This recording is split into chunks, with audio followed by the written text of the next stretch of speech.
अ,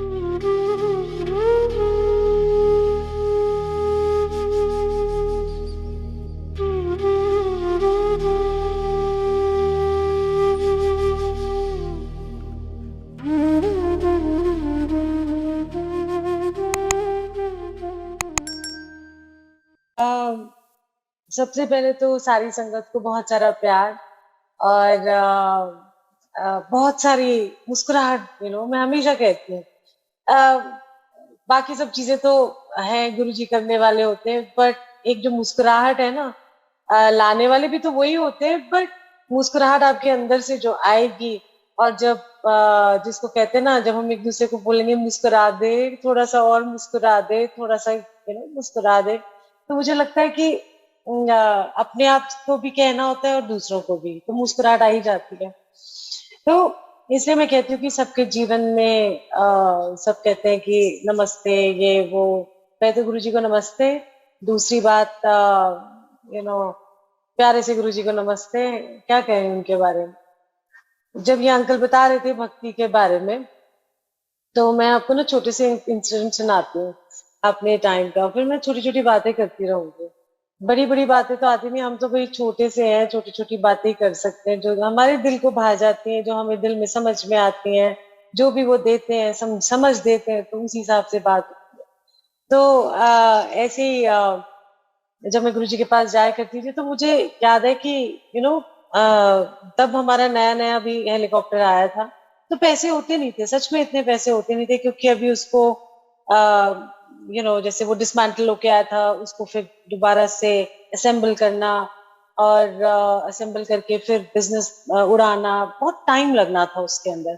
तो पैसे इतने ज्यादा होते नहीं थे, अब गुरुजी को तो मिल चुके थे हम। तो क्या कहती थी कि मैं ना एक अंधेरिया मोड़ पे एक फूल वाला होता था, तो मैं वो फूल वाले को ना जाके क्या कहते हैं, मुझे याद है आज भी, 160 रुपए के फूल लेती थी, जिसमें एक गुलाब की माला और एक दो वाइट माला, और एक पॉलिथीन में वो पैक करके रख दिया था। उसको पता था इस टाइम पे आना, इस टाइम पे आती है, और फटाफट मैं ले जाती।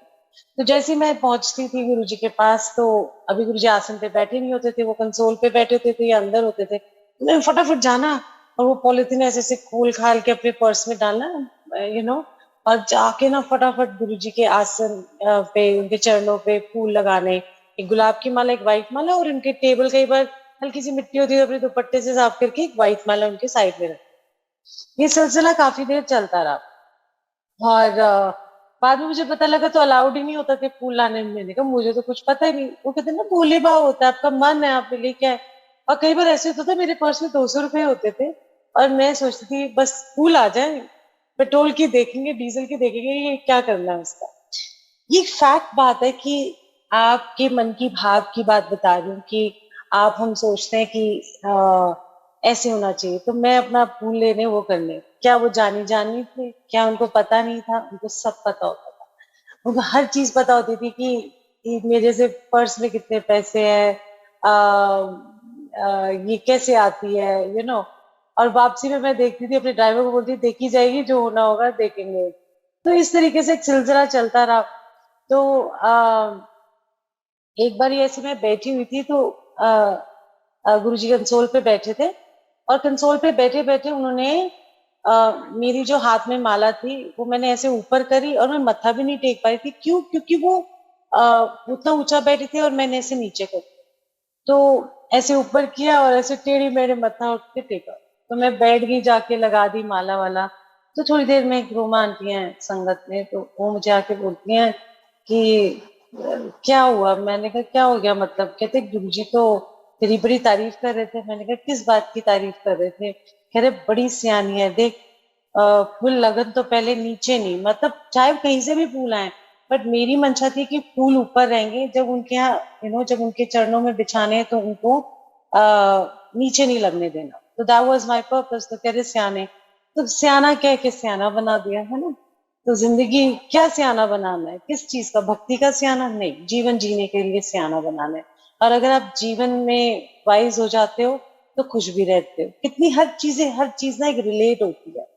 तो मैंने कहा चलो, गुरुजी ने, मैंने कहा सियाना सा, हमें तो कुछ अक्ल तो है नहीं बिल्कुल भी, उस वो बातें समझ में नहीं आई। बाद में समझ में आती है। ट्यूबलाइट तो आज भी हम है और पहले भी थे, समझ आती तो है नहीं हमको कुछ भी। तो मैं गुरु जी को बोला कि उन्होंने बोला सयाना, मैं कहा चलो कॉम्प्लीमेंट तो मिला छोटा सा ही सही, तो बड़ी हेल्पफुल लगी है, मदद कर दी है सब दी। तो बस ये उनका कहना था, तो वो उम्र भर के लिए वैसे ही बन जाना है हमने, तो जो उन्होंने वचन निकाले अपने मुंह से। सो ये भी उनका एक तरीका है, और उससे रिलेटेड एक बात भक्ति की बताती हूँ मैं आपको। हमें नहीं पता कि भक्ति क्या होती है, मुझे तो मालूम ही नहीं। जैसे ही गुरु जी को मत्था टेका तो उनके हो गए, समझ लो जैसे होता है ना कि घर आ गए, इट्स, अब हम घर आ गए, और अब वो घर जब आ गए तो ऐसा लगा जैसे पूरा जहान मिल गया। ठीक है, बाकी जिंदगी चलती रहती है, बट जो उनसे मिलन था, ऐसा लगता था जैसे वो मेरी वेट कर रहे थे और मैं भी उनकी वेट कर रही थी। ऐसा वाला मिलन होता है अपने गुरु के साथ, अपने परमात्मा के साथ, कि परमात्मा भी वेट करता है कब आएगी नजरों के सामने, कब रूबरू होंगे हम, ऐसे करके। तो ये जो एक, क्या बोलूं, ये जो प्यार उमड़ता है ना, इसका मैं, ये बेहिसाब होता है, इसका कोई हिसाब नहीं, कोई मोल नहीं है, ना कोई दुनिया में इसकी कोई डेफिनेशन है, भक्ति के अंदर भी नहीं आता। एक रस है, एक ऐसा रस है, परमात्मा का रस है जो आपके कंठ में रहता है ना। तो ऐसी मैं बैठी थी, तो मैं तो मस्त हो जाती थी, और मेरे को शब्द कीर्तन समझ नहीं आते, पर मेरे को इतने धीरे धीरे समझ आने लगे कि मैं डूबने लगी। ऐसे एक बार क्या हुआ कि इतना मैं डूब गई कि गुरुजी कमरे में से अंदर से आ रहे थे, तो हम सब खड़े हो जाते थे, और सब खड़े हो जाते थे, और मुझे पता ही नहीं लगा कब आए। मैं इतना अपने शब्द कीर्तन में मगन, और ये सब ऐसे, तो आए तो सब उठ के बैठ गए, और मेरे को अचानक से याद आया, सब बैठ गए, मैं उठ खड़ी हो गई। मैंने कहा, और इतनी एम्बैरेस हो गई मैं, क्योंकि सब खड़े हो गए थे गुरुजी के आने पर, जब जैसे ही गुरुजी बैठे तो मैं खड़ी हो गई। सो ये जो छोटी छोटी बातें होती हैं, ये एक तो रस देती हैं, एक एक जिसको कहते हैं, फिर किसी ने मुझे बोला उधर कि हमें भी तुम्हारी जैसी भक्ति चाहिए, बता ना कैसे करते हैं। मैंने कहा, मुझे नहीं पता भक्ति भक्ति क्या होती है। मैंने कहा, मेरे को तो भक्ति का बी भी नहीं आता, ना मुझे को ये पता है कि क्या होता है। बस मुझे प्रेम है गुरु जी से, मुझे बस उनसे प्यार है, मुझे पता नहीं है क्या है, बट मैं क्या करूं, मेरे अंदर से ऐसा प्रेम का जैसे ना फाउंटेन होता है, एक फवारा सा ऐसे उमड़ता है, इट्स लाइक वो लहर सी आती है कि मैं बयान नहीं कर सकती इस चीज के लिए। तो मैंने कहा, आप भक्ति मांगो गुरु जी से। तो मैंने कहा कि आप ही मांगो, मुझे तो पता ही नहीं है। मैंने कहा, मैं तो कुछ बोला ही नहीं, मुझे क्या चाहिए क्या नहीं चाहिए, पर मैं तो वो दे रहे हैं, मैं ले रही हूँ, वो रस दे रहे हैं, मैं रस दे रही हूँ। सो ये जो भक्ति के मायने हैं, ऐसा होता है कि ज्ञान से भक्ति का बहुत मुश्किल से जिसको कहते हैं दिल में उतरती है, बट भक्ति भक्ति से ज्ञान भी आ जाता है। ये तो पक्की बात है। क्यों? क्योंकि जब भक्त उस स्टेज पे पहुंच जाता है, जब आप अंकल भी कह रहे थे जो स्टेजेस होती हैं, जब भक्त उस स्टेज पे पहुंचता है, जब उसको लगता है कि मैं सिर्फ एक एक निमित्त मात्र, एक टूल हूँ, I am just an instrument, I am just an instrument. So your body is used to go here and there, okay, your कि इधर चली जा उधर चली जा।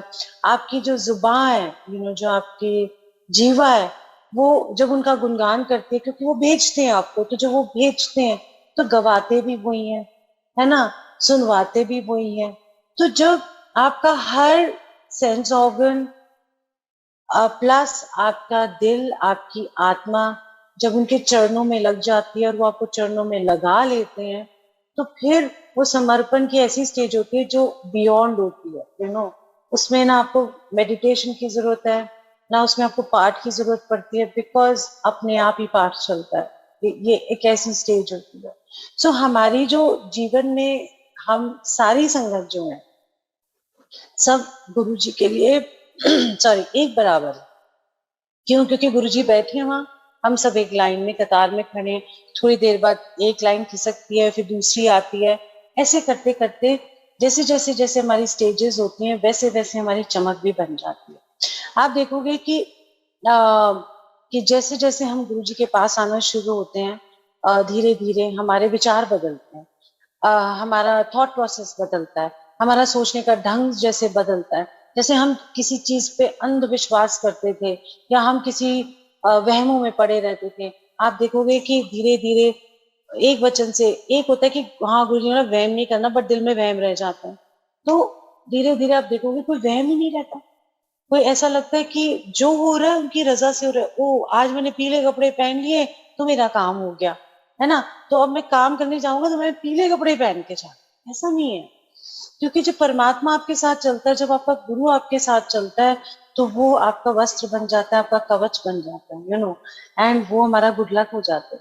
तो हम जब उनको दिल में लेके चलते हैं, और अगर हमारे पास तस्वीर भी नहीं है गुरु जी की तो भी चलेगा, क्योंकि वो दिल में बसते हैं। जब वो दिल में बसते हैं तो फिर वो संग ही चलते हैं, सो ये सारी चीजें जो है, हर मार्ग मार्ग तो कठिन है बहुत। ऐसा है कि कन्वीनियंस के हिसाब से जब सेवा होती है, सेवा के भी मायने बताती हूँ, सत्संग के क्या मायने। जब कन्वीनियंस के हिसाब से हमारी सेवा होती है ना, तो वो चलो हमारे पास टाइम है, बिल है, हम चलो सेवा ही कर लेते हैं, लगाने वाले भी वो होते हैं।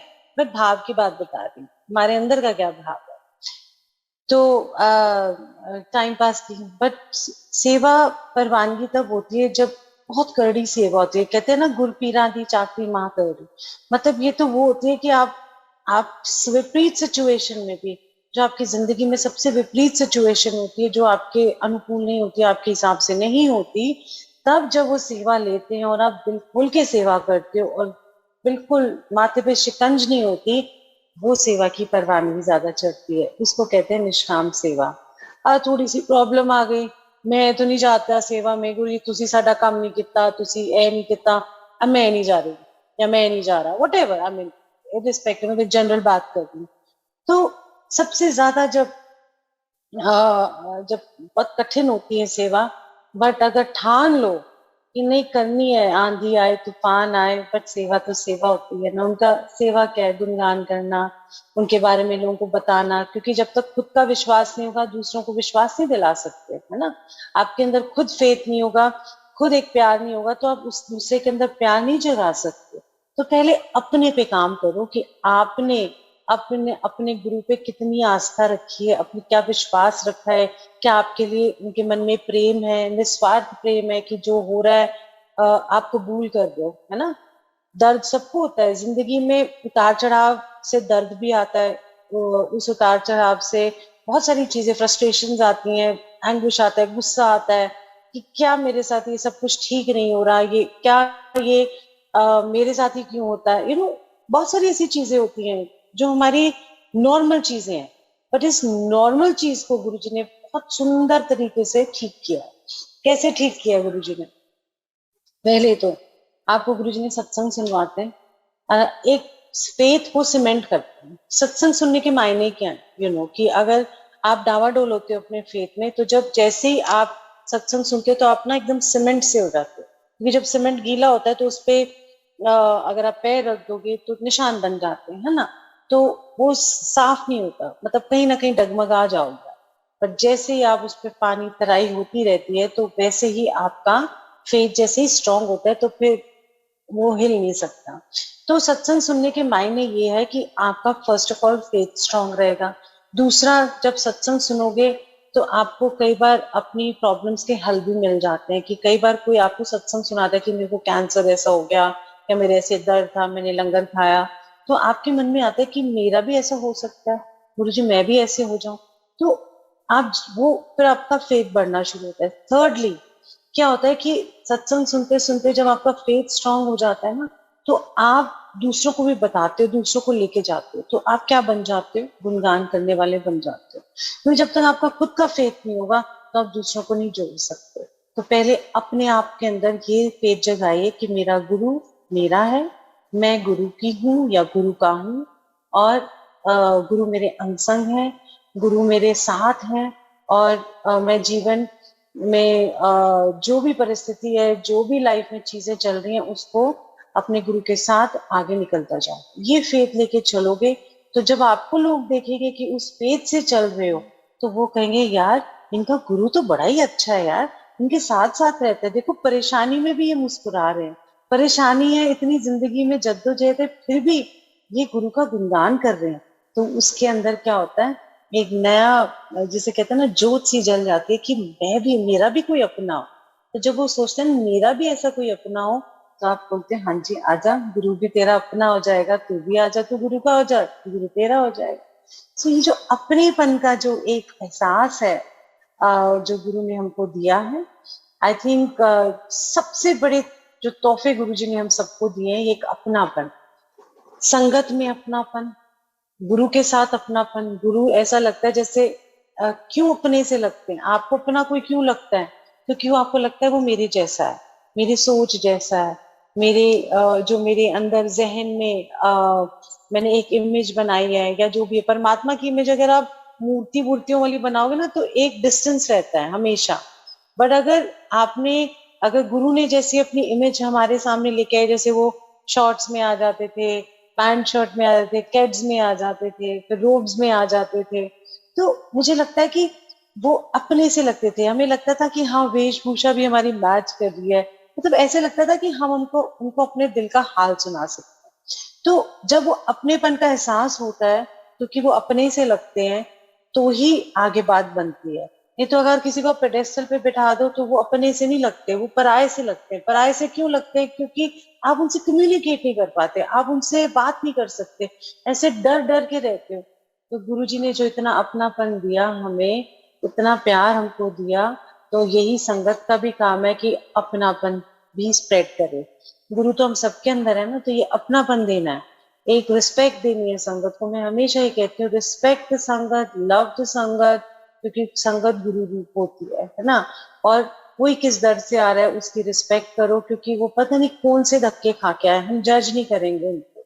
तो ये ये एक मायने होते हैं कि एक अपने से है। मैं हमेशा कहती हूँ गुरु मेरा, मैं गुरु की, ये एक अपनापन है हमारे अंदर। तो मेरे जो दिल का हाल होता है, प्रॉब्लम्स क्या बतानी है, जो मेरे दिल में बात होती है, मैं परेशान हूँ तो मैं गुरुजी को बोल देती हूँ। ये थोड़ा ना कहती हूँ कि मेरी परेशानी दूर करो, मैं कहती हूँ मैं ये ऐसे परेशान हूँ, मुझे समझ नहीं आ रही, डायरेक्शन दे दो गुरुजी, मुझे समझ नहीं आ रही, सोझी दे दो गुरुजी। तो इससे क्या होता है कि आप क्लियर हो जाते हैं, आपका मन हल्का हो जाता है, और गुरु सुन रहे होते हैं। तो ये सुनने की बात है कि गुरु सच में सुनते हैं, और इसमें कोई डाउट नहीं है कि गुरु जी नहीं सुनते। एक जब मैं किसी सत्संग सुनती हूँ किसी का, कि कितने कैसे बताऊं मैं, कितना मेरा गदगद हो जाती हूँ। ऐसे ही मैंने किसी अभी एक सत्संग सुना, अमेरिका से मुझे कोई फोन आया था, और मैं इतनी खुश हो गई, पता नहीं, इतने पागल वाले होते हैं ना, पागल से खुश हो जाते हैं। हाँ ले आई हूँ मैं, आजा। हेलो, अब कौन सी थाली कोई लेके आया है नो। सो जब मैंने उनका सत्संग सुना, तो मैं ना सुबह सुबह सुना, मैं इतनी खिल गई, पता नहीं उमंग सी जाग गई, इतनी खुश कि मेरा गुरु देखो कहाँ कहाँ पहुंचा है। तो मैं इसको छोटा सा एक सुना देती हूँ, हालांकि उनसे सुनना चाहिए। एक सिकंद अंकल हैं, उन्होंने मुझे कॉल किया, वर्जीनिया रहते हैं। सो उन्होंने मुझे कॉल किया, उनका गंगानगर में घर है, और उनकी पुश्तैनी जो भी घर है उनका, तो वहां पर हमारे यहाँ पर कमल अंकल है विकासपुरी में, उन्होंने जाके वहां सत्संग किया। तो मैंने बोला मेरी कंट्रीब्यूशन ये होगी कि मैं प्लेलिस्ट आपको भेज दूंगी, आप प्लेलिस्ट वही चलाना। तो मैं सत्संग, क्योंकि हर जगह मैंने वही चलानी है, चाहे वो एटा में चलाई, चाहे वो मैंने सूरत में चली, या कहीं 3-4 जगह पे मैंने वही सेम प्लेलिस्ट 5 से 7 की वही चली हुई। सो मैंने बोला कि आप ये कर लेना। तो उन्होंने कहा कि मैं कैसे गुरुजी से कनेक्ट हुआ, ये बड़े चंबे की बात है। कहते कि हमारे परदादाओं ने या दादाओं ने वो वहां पर बसाया, गंगानगर के पास एक गांव है या कस्बा है, जो भी बसाया या गंगानगर के पास। तो कह रहे कि हमारे यहाँ मंदिर बनाया था दादाओं ने, तो एक वहां की माता की मूर्ति खंडित हो गई थी। तो मैं शॉर्ट में सुना रही क्योंकि डिटेल में मुझसे गलती हो जाएगी कहीं। तो तो कहते कि गुरुजी से मैं जुड़ने लगा ऐसे धीरे धीरे करके। तो एक दिन गुरुजी ने कहा कि वो माता दी मूर्ति खंडित हो गई है, ते उन नई मूर्ति लगाओ। तो कहते मुझे पता ही नहीं इस बात का कि खंडित हुई, क्योंकि मैं तो जाता ही नहीं हूँ, और पंडितों को वहां दिया हुआ है। तो वो गए वहां पर, तो पंडितों ने बोला, और उसने कहा हाँ सच में खंडित है। कहते तो फिर इसका इलाज करो। देखो गुरुजी को हर चीज मालूम होती है, आपके घर में क्या हो रहा है, आपके आसपास क्या हो रहा है, दूर दराज में आपसे रिलेटेड हर चीज उनको पता होती है। एनीवे किसी ने क्या कहते हैं, ये देखो गुरुजी की बात की, उनको सब दिखाई देता है, वो सब सुनते हैं। तो ऐसे ही छोट वो ना, मैं चाहती हूँ कि ऐसे बहुत लंबा ना हो जाए, तो मैं शॉर्ट में कहती हूँ कि आ, उनको पता है कि किसका कितना विश्वास है, कितना क्या है। कहते हैं कि ऐसे ही कोई मंदिर में किसी ने कहा कि मैं राम दरबार लगाना चाहता हूँ, तो आप लगाए ले। हम तो कह रहे हैं हाँ लगा लो, राम दरबार लगाना है तो वहां पूजा होने लग गई। तो कहते हैं मैंने उनको डिजिटल फोटो भेजी गुरु जी की व्हाट्सएप के ऊपर, और उन्होंने देखा, कहते हैं इनको मानो गुरु। कहते हैं कौन है, क्या है, हमें नहीं पता। तो कहते हैं कोई बात नहीं, आप जाके ना गंगानगर में पता करो कि कौन है गुरु जी, कोई संगत है। अब देखो कितनी मजेदार बात है, वो 2-3 दिन जा जाके गुरु जी की फोटो, गुरु जी के मोबाइल के ऊपर उनकी फोटो वो दिखा रहे थे बार बार जाके, और वापस हताश, कहते यहाँ तो कोई नहीं जी लग रहा, कोई नहीं लग रहा। तो गुरु जी फिर ड्रीम में आए। कहते हैं एन जगह जितने फोटोशॉप होती है ना, जहाँ फोटोशॉप फ्रेम वाले होते हैं, वहां जाए। My God, can you imagine, गुरु जी को क्या पता नहीं है। तो वो कहते कि वो फोटोशॉप पे गए, तो वहां अगले दिन की वहां जाके ढूंढी फोटोशॉप, और फोटोशॉप में जाके फोटो फ्रेम वाली शॉप में देखा तो फोटो गुरु जी की फोटो लगी है।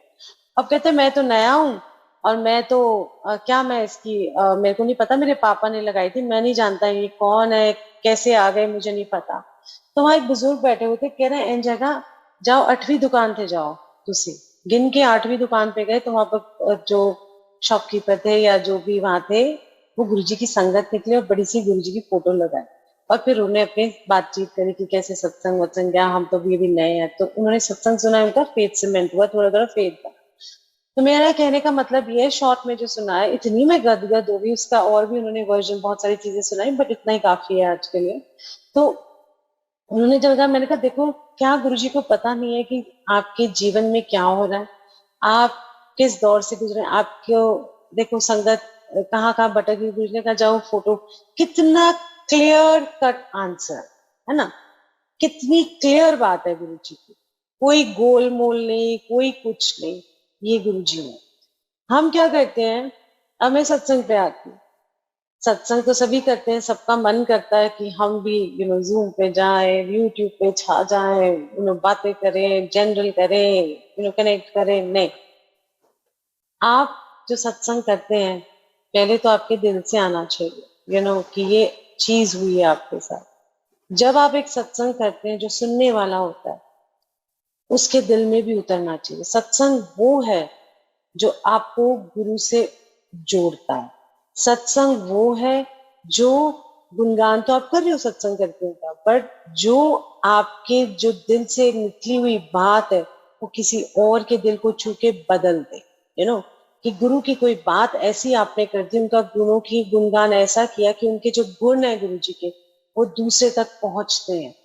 वो सत्संग होता है। ये नहीं कहानियां बनानी है आपने, मैं पहले गया जी, मेरी फ्लाइट नहीं बुक हुई सी, मैं गुरु जी ਨੂੰ ਅਰਦਾਸ ਕੀਤੀ ਤੇ ਬ੍ਰਿਟਿਸ਼ 에ਅਰਲਾਈਨਸ ਤੋਂ ਮੈਨੂੰ ਫੋਨ ਆਇਆ ਕਿ ਤੁਹਾਡੀ ਟਿਕਟ ਹੈਗੀ ਹੈ। ਮੈਂ ਗੁਰੂ ਜੀ ਨੂੰ ਕਿਹਾ ਮੈਨੂੰ ਇਹ ਸੀਟ ਨੰਬਰ ਚਾਹੀਦਾ ਹੈ, फिर ਉਹਨਾਂ ਦਾ फोन आया। ये सत्संग नहीं है। सत्संग की ये कोई सत्संग नहीं, ये क्या जोड़ रहा है आपको, ये तो आप एक कहानी बता रहे, ये कोई सत्संग नहीं है। कृपा गुरु जी की ग्रेस है, बट वो ग्रेस किस तरीके से बात की जाती है, उसमें बहुत फर्क होता है। आप वो कहानी सुनाओगे तो 1 घंटे के सत्संग में आप चल रहे हो, कभी कैब पकड़ रहे हो, कभी कुछ कर रहे हो, कभी ये कर रहे हो, कभी वो कर रहे हो, कभी रोटी खा रहे हैं तो गुरु जी की याद आई, गुरु जी का ख्याल आया, मैं उठ के खड़ा हो गया, फिर मैनू लग गया ए हो गया। नहीं, ऐसे नहीं होता सत्संग। सत्संग बड़ा क्लियर होना चाहिए, जो हिट करे। सत्संग के मायने ये होते हैं कि जो बात आपके सत्संग तो आप सुनते हैं, बट जो कई बार आप देखते हो, कई सत्संग ऐसे होते हैं जो दिल में उतर जाते हैं और आपके अंदर एक बदलाव आता है, एक चेंज आता है, आपको गुरु से और कनेक्ट करता है। वो सत्संग होता है असली। बाकी तो कहानियां ही किस्से बना देते हैं हम। अच्छा मैं गया जी, उत्थे भी गुरु जी की संगत, मैं उत्थे गया सी, उत्थे भी गुरु जी की संगत, फिर ए होया, फिर ए होया, बट आपको क्या बदला, उसमें कुछ बदला आपका? नहीं, कुछ नहीं बदला। सो जो सत्संग है वो आपको आपसे रूबरू कराते हैं कि आप कौन हो अंदर से, क्या आप कनेक्टेड हो, आपके अंदर क्या क्या चेंजेस आए हैं। आप कभी भी उठा के देख लेना कि हम जितनी भी नेगेटिविटी है हमारी लाइफ के अंदर, जैसे रिश्तों की कई बार नेगेटिविटी होती है, रिश्तेदारों की नेगेटिविटी होती है, दोस्ती यारों की नेगेटिविटी होती है, सिचुएशंस की नेगेटिविटी होती है, सर्कमस्टांसेस की नेगेटिविटी होती है। ये जितनी भी होती है ना, ये एक भार है हमारे ऊपर, है ना। तो अगर जिंदगी में बहना है, अगर हमने जिंदगी को एक बहाव की तरह लेके जाना है, जो गुरु हमको सिखाते हैं, तो बहते जाओ, चलते जाओ, बस चली जा, जो हो रहा हो ही जान दे, तू चल दे रहा मुस्कुराते हुए, हंसते हुए, सो जब आप ये सब गुरु जी क्या करते हैं सत्संग में, हमको बुला के मंदिर में लंगर खिला के क्या करते हैं, ये जो हमारे अंदर ऊपर जो बोझ लेके चलते हैं ना हम जिंदगी का, उसका भार हटा देते हैं, उस भार से हमको क्या कहते हैं, मुक्त कर देते हैं। और क्या फिर हम क्या लेके आते हैं साथ में क्या लेके जाते हैं सत्संग से या बड़े मंदिर से, गुरु से क्या मिलता है हमको? एक मुस्कुराहट, जीने की तमन्ना, नए सिरे से जीवन को देखना, और पॉजिटिविटी लेके जाना, हिम्मत लेके जाना, डिटर्मिनेशन लेके जाना, फौलादी जिसको कहते हैं डिसीजंस लेना, या फौलाद से बन जाना। ये क्या करती है, आपको जीवन को लाइटर करती है। तो जब जब पानी ऊपर से नीचे आता है ना, तो वो अपने साथ लाइट वेट मटेरियल लेके जाता है, हैवी वाले वहीं छूट जाते हैं। तो इसी तरीके से ये पॉजिटिविटी, होप, जितने भी पॉजिटिव एलिमेंट्स हैं, वो हमारे साथ जीवन में फ्लो करते जाते हैं, और जो भार है, गुरु हमारा वहीं छुड़वा देता है। तो ये गुरु का कितना बड़ा रोल है हमारे जीवन में। नहीं तो वही पिट रहे होते हम, छोटी सी बात हो जानी थी, 2 दिन ऐसे माथा पकड़ के ऐसे हमने बैठ जाना था, है उनकी होएगा, हम तो लुट गए, बर्बाद हो गए, साडा की होएगा, ऐसी वाली चीजें हमारे दिमाग में। अब क्या होता है, अच्छा कोई बात नहीं, इसमें भी कुछ अच्छा होगा, पहली बात। दूसरा, कोई बात नहीं, गुरुजी बैठे देख रहे हैं, गुरुजी को सब पता है, वो गाइड करेंगे, हम निकलते जाए, ठीक है। तो कितना आपका सी चेंज आया। अब कोई प्रॉब्लम आती है, आप मुस्कुरा के निकल जाते हो, सत्संग में भी जाते हो तो आप भूल जाते हो सारी चीजें, आप गुरु से कनेक्ट होना शुरू हो जाते हो। तो कितनी बड़ी बात है ये मिरेकल है। This is called miracle. आपके अंदर एक दया का भाव आ गया। कितना बड़ा मिरेकल है कि लोगों को आप बताते हो कि चल गुरु के पास चल, तेरा भी दुख का निवारण हो जाए, तेरी भी परेशानियां हट जाए। क्या कितनी बड़ी बात है इस डे एंड एज में दया का भाव आना। ये तो आजकल किसी के पास टाइम थोड़ी ना, दया अपने लिए, अपने ऊपर ही दया नहीं करता आजकल। तो इसलिए गुरु ने आपको क्या क्या इतना सिखाया है, ला ला के, सत्संग में बिठा के, जूम पे। आई थिंक कितना, मुझे लगता है कि इससे बड़ी कोई तोहफा हमें गुरु ने नहीं दिया। कि मुझे लगता है गुरु ने ये भर भर के दिया है सब। पर हमारे ना वो झोली ना, वो हम लोग गांठे बांध देते हैं झोली में, छोटी सी बना देते हैं। तो गुरुजी हर गांठ भी बोलते हैं हमारे, कहते हैं कि ले ले यार, मैं तो तेरे को दे रहा हूं, तो ले क्यों नहीं रहा। फिर वो जिंदगी की जद्दोजहद में ऐसे लेसन आ जाते हैं। गुरुजी कोई आपकी परीक्षा ऐसे नहीं लेते। आपके जो सर्कमस्टांसेस है, आपके जीवन की जो परिस्थितियां, वही आपका टेस्ट बन जाती है कि उस जीवन की परिस्थिति में आप कैसे रिएक्ट करते हो सिचुएशंस को, कैसे आप उनके साथ डील करते हो। चाहे वो इंसान हो, चाहे वो आपकी कोई भी सिचुएशन हो, उसको कैसे डील करते हो। और मुस्कुराते हुए, तो ये समझ लेना, जब आप मुस्कुराते हुए डील करते हो, तो आपसे कोई पूछेगा, यार तेरे पीछे की बैक कौन है जो तेरे को इतना, तेरे अंदर जो मुस्कुराहट, इतनी जिंदा दिली कहाँ से आती है। तो क्या बोलना है, क्या बोलते हैं, हम बोलते हैं ये तो मेरे गुरुजी की देन है, ये तो मेरे गुरुजी हैं, ये उन्हीं से ही आती है। तो किसका गुणगान हो गया? गुरु का। क्योंकि उन्होंने अंदर से मुझे बदल दिया, या आपको किसी को भी बदल दिया। मेरे को हमेशा लगता है कि सबसे बड़ा बदलाव सत्संग सुनने का ये है कि आप बदलना शुरू होते हो। आप छोटी छोटी बातों को जो तंग करती हैं आपको, गुरुजी आपको रूबरू कराते हैं कि ये क्या विली सोच है, क्या सोच रहे हो। जो तुम सोचते हो वैसा नहीं होता। जब टाइम आता है, राइट टाइम पे राइट चीज, राइट लोग जब मिलते हैं, तो वो अपॉर्चुनिटी होती है। और गुरुजी को पता है कि किस टाइम पे कौन सी चीज की जरूरत है आपको, वो करते हैं। क्योंकि मैंने अपने जीवन में प्रैक्टिकली देखा है कि जब मैं परेशान होती हूँ, या कोई भी चीजें जिंदगी में चल रही होती हैं, तो एन वक्त पे पहले भी हो सकती थी, नहीं, एन वक्त पे उस चीज का हल निकल आता है। तो मैं गुरुजी को, वाह, मैंने कहा यार गुरुजी तुसी तो ग्रेट हो। और मैं क्या करती हूँ, स्ट्रेस भी हुआ, सब कुछ होता है, हम सब इंसान है, बट एक विश्वास है कि चल चल ना, कोई ना, चल चली जा, कोई नहीं, एक दिन और निकल जाएगा। So you live every day, आप हर रोज जीना शुरू करते हो। पास्ट में नहीं जीते, फ्यूचर में नहीं जीते, आज में जीते। आज अच्छे से जियोगे तो फ्यूचर भी संवर जाएगा। क्यों संवरेगा?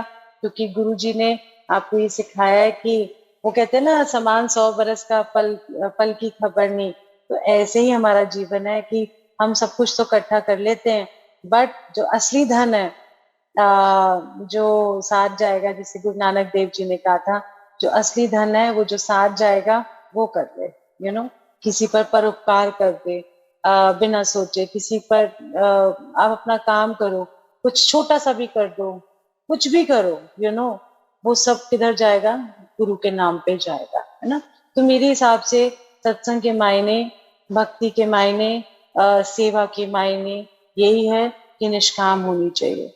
उसमें कोई वो नहीं होना चाहिए कि आज मेरे को बहुत तकलीफ है तो मैं सेवा नहीं करूं, है ना। आज मुझे बहुत तकलीफ है तो मैं प्यार ना करूं गुरु से, या अपने जीवन से भी प्यार ना करूं, मैं मरने की सोच हूँ। यही क्यों? क्योंकि देह गुरु की, ये देह है, ये जीवन है, ये जो सांसें हैं, ये गुरु जी को जब आप अर्पण कर देते हो, इस पे आपका हक नहीं रहता। फिर हक किसका बन जाता है? उनका। तो जब उनका हक है वो जब मर्जी लें, पर हम अपनी तरफ से कभी भी ऐसा काम ना करें जिसकी वजह से हम सोचे कि बस अब हमारी बस हो गई। तो ये छोटी छोटी बातें हैं जो मैं कहना चाहती थी। और बाकी तो मुझे और नहीं समझ में आ रहा मुझे क्या बोलना चाहिए। अगर आपको कुछ पूछना है, क्योंकि मुझे लगता है कि शॉर्ट में कर दें तो अच्छा है, और मुझे तो पता ही नहीं मैं क्या बोली जा रही हूँ। तो गुरु जी बोलती हूँ, नहीं, मेरे को ना कितने दिनों में समझ ही नहीं आती क्या बोल रहे हैं, पर मुझे लगता है कि ये जो यहाँ हमारा, जो हमारे दिल में गुरु बसता है ना अंदर, बाहर नहीं है कहीं। वो फोटो में है, फोटो में उनकी शक्ल नजर आती है, बट वो फोटो का जो मुस्कुराहट है, जो फोटो से उनका प्रेम बरसता है, वो जब तक मेरे दिल के अंदर नहीं आता और मैं हृदय में उसको नहीं ले पाती हूँ, या हृदय में अपना उनके हृदय में उनका आसन ना लगाऊं, तो मेरा दिल भी मंदिर नहीं बन सकता, है ना। तो मैं, वो साथ साथ चलते हैं, क्योंकि वो रगों के अंदर है, मेरा खून जैसे दौड़ता है ना मेरे रगों में, ऐसे उनका नाम दौड़ता है, ऐसे उनका सब कुछ दौड़ता है। तो जहां जाते हो, फोटो मिले ना मिले, पर अंग संग रहते हैं वो। ये मेरे साथ ही नहीं, सबके साथ गुरु जी अंग संग रहते हैं, क्योंकि आपके अंदर है तो इसलिए आपको जानते हैं, आपके आसपास की चीजें जानते हैं, आपका जीवन जानते हैं, और सुनते हैं गुरु जी। ऐसा नहीं है नहीं सुनते, देखना सबकी, सब पर गुरु जी की मेहर है, सब पर गुरु जी की नजर है। बट यही है कि आप सीधा सीधा आते रहो गुरु जी के पास, उनसे खूब प्यार करो, संगत की रिस्पेक्ट करो, और अगर कुछ दे नहीं सकते किसी को तो मुस्कुराहट ही दे दो किसी को, है। तो इस बात पे मुस्कुरा दो सारे, और खूब सारा आपके जीवन में प्यार, आपके जीवन में बहुत सारी मुस्कुराहट, और बहुत सारी जीने की उमंग, जैसे होता है ना, okay we are going to live, and we are going to live happily, smilingly, no matter what happens outside, but your inside is smiling, your inside is content, your inside is happy. So on that note, Jai Guruji to everybody, and lots and love to all. गुरु ना जानी जान है, उनको आपके ना दिल की और मन की बात सब पता होती है। तो मैं अपना जो बर्थडे का सत्संग है ना वो सुना देती हूँ आज। क्या हुआ कि मेरा बर्थडे होता है 14 फेब को। तो जानी जान है, मैं चाहती हूँ कि सब जाने की जानी जान है। आपको कई बार कुछ कहने की, आपके मन में कोई विचार आता है, आप बोल देते हो। ऐसे क्या हुआ कि दो छोटे छोटे सत्संग सुना देती हूँ। कि 2000 आई थिंक 6 की बात है, तो 12 फरवरी को संडे था, तो मेरा डेज होते थे थर्सडे और संडे को जाने। तो मैं गई थर्सडे और संडे को जब गई तो 12 फरवरी को, तो गुरुजी ऐसे नीचे बैठे हुए थे पैंट शर्ट में, बड़े पोले पोले से क्यूट से, जैसे वो बड़े अप्रोचेबल लगते थे, ऐसे लगता था जैसे वो आप उनसे बात कर सकते हो। तो मैं उनके पास गई और मैंने बोला, गुरुजी मेरा ना बर्थडे है 14 तारीख को। तो कहते हैं हाँ हाँ मैंने पता है। मैं कहा अच्छा गुरुजी आप दर्शन देने आओगे? कहते हैं हाँ आवांगा। मैं तो सुपर एक्साइटेड कि गुरुजी घर आएंगे, मेरे बर्थडे वाले दिन, ऐसे तो उतने में उन्होंने मुझे गिफ्ट भी दे दिया, पहले वो एक गोडाइवा की चॉकलेट्स का बॉक्स, और मुझे चॉकलेट्स खानी बिल्कुल पसंद नहीं है, मतलब लोगों को चॉकलेट्स बड़ी अच्छी लगती है, मैं बहुत रेयरली खाती हूँ चॉकलेट्स। तो मैंने वो चॉकलेट्स का बॉक्स दिया, कह रहे 3 दिन में खत्म करना है, तो उसमें 12 चॉकलेट्स थी। और मैंने जिसको कहते हैं वो ली, और एक मुझे ना गुरुजी ने अताउल्ला खान की सीडीज दी, 2 VCDs, गिफ्ट। ओ गॉड, वो पता है कैसी गिफ्ट की सीडीज, अच्छा सिला दिया तूने मेरे प्यार का, यार नहीं लूट लिया एक घर यार का। मैंने कहा ये कैसा तोहफा है, बैराग का, ये गिले शिकवे वाले तोहफे, मतलब कैसी सीडी दी है। मैंने कहा पता नहीं, पर रख ली क्योंकि गिफ्ट था, बाद में जाके देखेंगे क्या है, बड़ी 1-2 लाइनें नजर आई। मैंने कहा ठीक है चलो, जो गुरुजी ने दिया।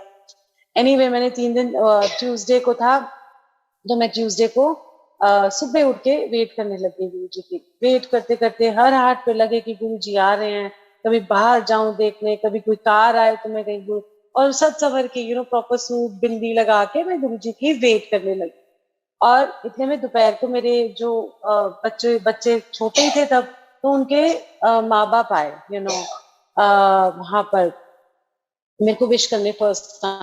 तो उसकी मदर्स, तो उन्होंने बोला कि हैप्पी बर्थडे नॉन। मैंने कहा मेरे गुरुजी ने आना है, तो मैं उनको गुरुजी के बारे में कहते कौन गुरुजी, मैंने कहा ऐसे मैं जाती हूँ गुरुजी के बारे में। अच्छा अच्छा।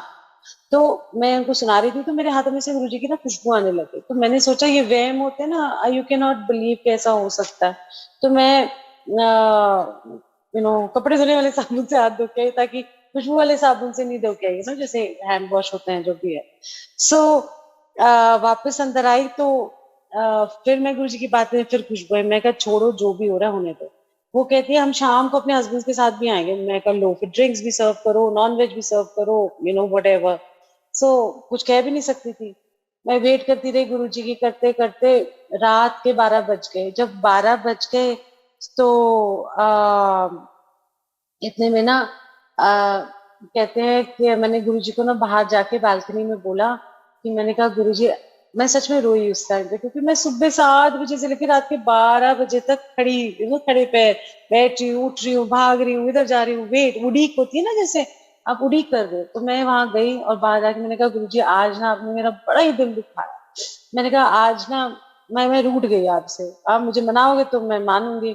ये बात मैंने उनको कह दी गुरुजी को, और मैं सो गई, रोते रोते सो गई। और उसके बाद सुबह उठी तो मैंने गुरुजी को बोला सॉरी गुरुजी, मन में ऐसे ही आ गया मेरी बात, बट नेक्स्ट डे मुझे फोन आ गया था कि गुरुजी के दांत में दर्द हो गया, तो इमरजेंसी जाना पड़ा था उनको डेंटिस्ट के पास। तो मैंने कहा लो, मैं भी गुलाम देती रही, पहले ही बता देते मुझे। तो एनीवे जो होना था वो हो गया। थर्सडे को मैं वही जो मेरी फ्रेंड्स आई थी, मैं उनको गुरुजी के पास ले गई। मेरे को तो कोई मिल जाता था ना, मेरा मन करता था सबको गुरुजी के पास लद लद के लेके जाऊं, कोई मिल जाए, जो बकरा मुझसे होता है ना कि कोई आ जाओ, जो तुम भी चलो गुरुजी के पास, परमात्मा को देखो, रब आए रब आए नो, मेरे लिए तो वो रब भी है, शुरू से ऐसे ही थे। तो मैं कहती थी डिवाइन के दर्शन कर लो, कि बड़े बड़े दुर्लभ है ऐसे। तो मेरा मन था कि पूरी दुनिया को लेके चली जाओ, ऐसी भाव आता था। तो मैं उनको लेके गई, तो जैसे ही मैं लेके गई तो गुरुजी बड़े प्यार से उनको बोलते हैं। मैंने कहा गुरुजी ये मेरी फ्रेंड्स, हाँ हाँ बर्थडे वाले दिन जिदे नाल तो मेरी चुगलियां कर रही थी। मैंने कहा गुरुजी मैं तो कोई चुगली नहीं कर रही थी, मैं तो ऐसे ही बात कर रही थी आपकी। कह रहे कोई गल है। मैं कहा ठीक है। फिर उन्होंने कहा नहीं तुसी आया करो, ऐसे करके गुरुजी ने उनको बोला। और जब ये सब बात हुई तो थोड़ी देर बाद बैठ गई, तो मुझे बुलाते हैं गुरुजी जरा, मुझे कहते चरण दबा। मैं चरण दबाने लगी, तो गुरुजी के चरण हमने अपनी गोदी में लेके फिर ऐसे दबाने लगे, और पोले पोले सॉफ्ट से पैर थे गुरुजी के, तो वो दबाने लगे। और जैसे ही मैं दबाने लगी तो मुझे गुरुजी देख के मुस्कुराए जाए, कभी टेढ़ी टेढ़ी मुस्कुराहट, कभी आंखें आंखें मारे एक आंख से ऐसे like winking at you, and then he is जिसको कहते हैं बड़ी अजीब अजीब सी मुस्कुराहट, टेढ़ी मेढ़ी। मैंने कहा अच्छा गुरु जी का ना ईमान थोड़ी ठीक नहीं लग रहा। मतलब आपके मन में आता है ना कि why is he looking at you so much and smiling at you so much, शर्म भी आ रही थी अच्छा वो मुस्कुराया तो हमें भी मुस्कुराना पड़ता है। आधा घंटा आई थिंक इतनी मुस्कुराहट करते करते मेरा तो ना गाल, ये जो गाल है ना ऐसे ऐसे, क्योंकि हम ज्यादा मुस्कुराते थे, यहाँ दर्द होनी शुरू हो गई। और इतने में लंगर लग गया। और कह रहे जा हूं ना लंगर लग गए, ते जाके खा लो। मैंने कहा आज गुरुजी को क्या हो, ये आज मेरे को इतने देख के मुस्कुरा रहे हैं, क्या कर रहे हैं। एनीवे लंगर खाते खाते मुझे ख्याल आया ओ माय गॉड, मैंने गुरुजी को एक रोते रोते सोई थी, बात कही थी कि आपने मेरा बड़ा दिल दुखाया, आप मुझे मनाओगे तो मैं मानूंगी, ये तो मुझे मना रहे हैं। मैं तो देखो भूल भाल भी गई, मुझे कहा चलो गुरुजी छोड़ो इस बात को, पर मेरा गुरु तो नहीं भूला ना। मेरे गुरु ने हर बार उनके मन का थॉट, उनके अंदर की जो बात है मेरे अंदर की, उन्होंने वो पढ़ी और उन्होंने क्या दिखाया कि मैं तेरी हर थॉट को जानता हूँ, जो तेरे जहन में आया वो तो मैं तो भूल गई, पर मेरा गुरु नहीं भूला। तो ये क्या कर रहे थे, मना ही तो रहे थे। मैंने कहा लो गुरु जी, कितना बड़ा है ना गुरु हमारा, कितने बड़े हमारे गुरु जी हैं। इसी तरीके से मैंने गुरु जी की एक हम्बलनेस देखी। एक वो कहते हैं ना, जब गुरु जी आते थे तो नमस्ते करते थे। Can you hear me properly, is it okay? Okay. तो हाँ जी। हाँ जी ठीक है। वो बीच में डिस्टरबेंस हुई ना, तो मुझे लगा कि ये ओ माय गॉड। सो ऐसे करते करते मैं ना हाँ, हम्बलनेस देखो गुरुजी, जब भी हम जाते थे, गोपाल अंकल भी इस बात को हम जानते हैं, और आप वीडियोस में भी देखोगे कि जब भी गुरुजी कोई भी मत्था टेकता था गुरुजी को, तो क्या करते थे, हाथ जोड़ते थे, नमस्ते करते थे, ऐसे करते थे, नमस्ते नमस्ते होती थी। तो हाँ, बाकी आशीर्वाद दे रहे हैं कुछ नहीं, गुरुजी क्या कहते नमस्ते करते थे, क्योंकि जब आप मत्था टेकते थे। ये एक हम्बलनेस देखी मैंने गुरुजी के अंदर। दूसरी चीज कि हम एक बार गुरुजी हमें 2000 आई थिंक 6 मई दिसंबर 25 को हमें बोला गया कि तुसी ना 7 बजे आ जाना अपनी गड्डी लेके। तो मैं बड़ी एक्साइटेड कि गुरुजी हमको ना लेके जाएंगे, और वी वर वेरी एक्साइटेड कि हाँ गुरुजी हमारे साथ कार में जाएंगे, ये जाएंगे। तो मैं बड़ी खुश हो गई कि मैंने कहा चलो, और कहा कि दसना नहीं किसी ने। मैंने कहा हाँ जी गुरुजी नहीं बताएंगे। कितने खुश हम कि गुरुजी वो फ्री मी टाइम मिल रहा है हमारे को गुरुजी के साथ।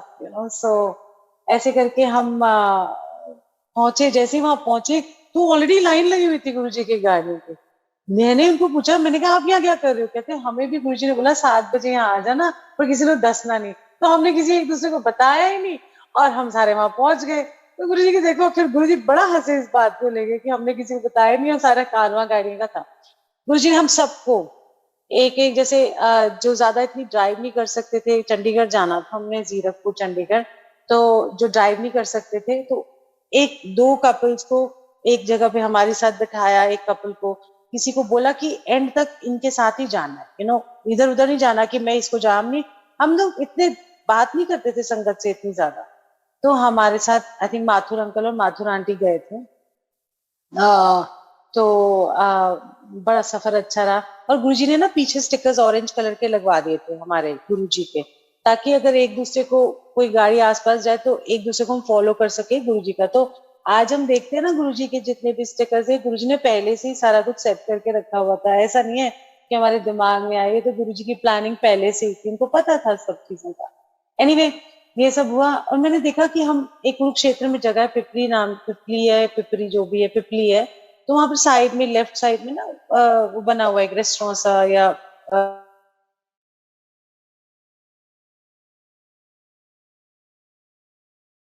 अलका आप म्यूट हो गए हैं।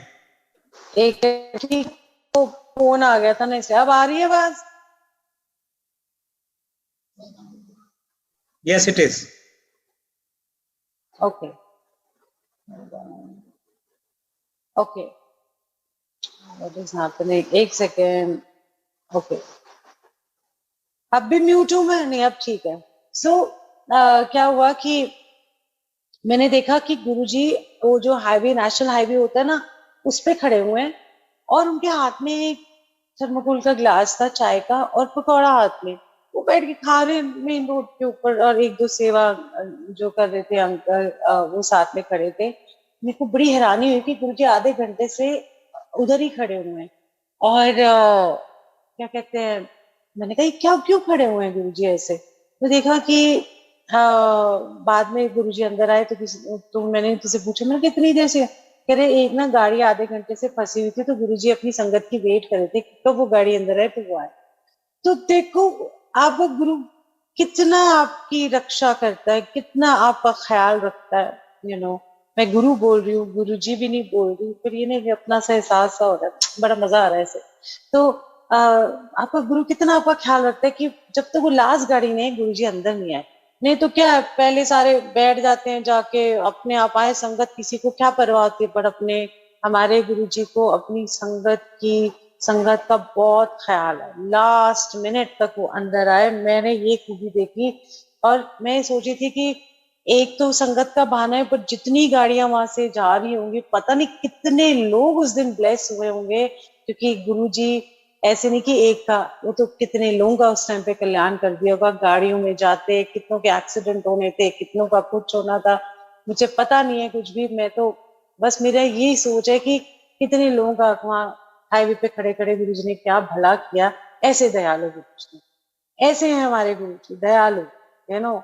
और क्या कहते हैं ना, हद के दयालु, मतलब भरपूर दयालु हैं, ऐसे दयालुता और इतना प्यार अपनी संगत के लिए, इतना ख्याल उनका, ऐसा मुझे लगता है कि कहीं मैंने दुनिया में देखा नहीं। मुझे पता नहीं है, मैंने देखा तो क्या, मेरे को पता ही किसी के बारे में, मैं तो सिर्फ अपने गुरु के बारे में पता है। मैं पहली बार गुरु को मत्था टेका अपने, और मैं उन्हीं की हो गई। मैं और किसी दर पे नहीं जा पाती, ना मेरा कहीं कनेक्शन बनता। तो इस नोट पे जो गुरु जी, कहते मैंने Yes, दो छोटे छोटे सत्संग सुना दिए हैं, और खूब एंजॉय करवाया। गुरु जी ने बहुत खिलाया, और हट्टा कट्टा कर दिया, कपड़े नहीं फिट होते थे हमें, तो कहते पर्सनालिटी लग रही है। तो मैं कहा ठीक है, ऐसी पर्सनालिटी से हम ऐसी कह रहा सुक्के जो होके जाना है। तो गुरु जी ने हम सबको कितनी ब्लेसिंग्स दी, इतना खिलाया है लंगर अपने प्यार से। तो मुझे लगता है कि अगर हमारी हेल्थ आज ठीक है तो उनकी बदौलत है कि इतना खिलाया, और हमने भी बेझिझक खाया, दिल खोल के खाया। उन्होंने खिलाया, हमने दिल खोल के खाया, ब्लेसिंग्स ले लेके। तो अपने गुरु से प्यार करो, उन पे विश्वास रखो। गुरु से बड़ा कोई दयालु नहीं है दुनिया के अंदर, गुरु से बड़ा आपका हितैषी कोई नहीं है, जो आपका सब कुछ दुख दुख सब छोड़ के चले जाएंगे आपको, पर आपका गुरु आपके साथ हमेशा रहेगा। तू मेरे साथ है, ओ मेरे सतगुरु जी तुसी मेहर करो, मैं दर तेरे ते आई हुई हां,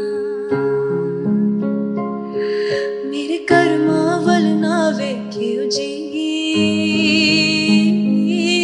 मैं कर्मां तो शर्म